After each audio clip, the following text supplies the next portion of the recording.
Okay. I have nothing to disclose. So it has been proven that unplanned reinterventions have a permanent and negative impact on adult spinal deformity outcomes. And in fact, every unplanned reintervention can reduce the potential gain in quality of life by almost 40%. So mechanical complications are the leading cause of these unplanned reinterventions and can be as high as 65%.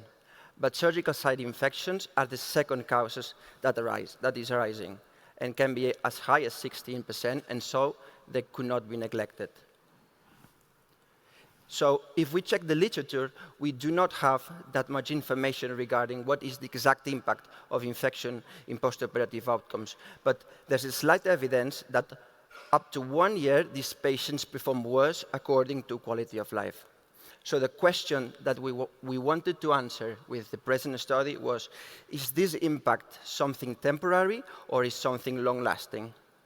So in order to answer this question, we performed a retrospective study using the European Spine Study Group database, in which we selected the cases of deep surgical site infection with positive cultures that developed in the first 90 days after the index surgery. And we matched each case with 2 controls according to 6 variables, 4 demographic variables, including age, gender, ASI category, and prior spine surgery, and 2 surgical variables that were 3-column osteotomies and the length of the fusion.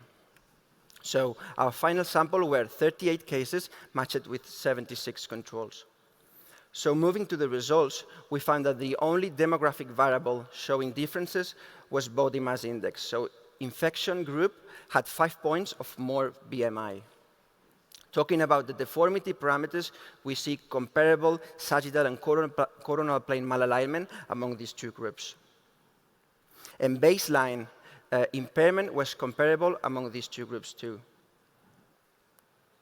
Surgical aggressiveness was also similar. So as we can see, comparable surgical time, blood loss, or transfusion requirements. But the infection group led to 18 more days of hospitalization.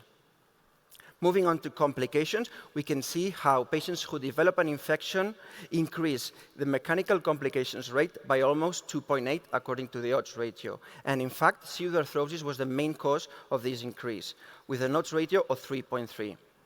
These patients also, for each infection, had an increase of 1.5 on planned reoperations.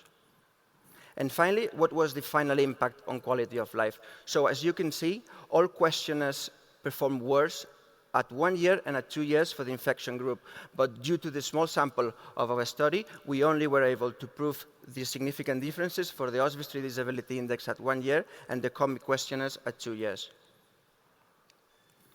So finally, we can summarize that deep surgical site infection leads to an increased risk of mechanical complications, specifically pseudoarthrosis, and to more unplanned reinterventions. And we have a small evidence that maybe this impairment on quality of life is something that will stay forever. Thank you very much.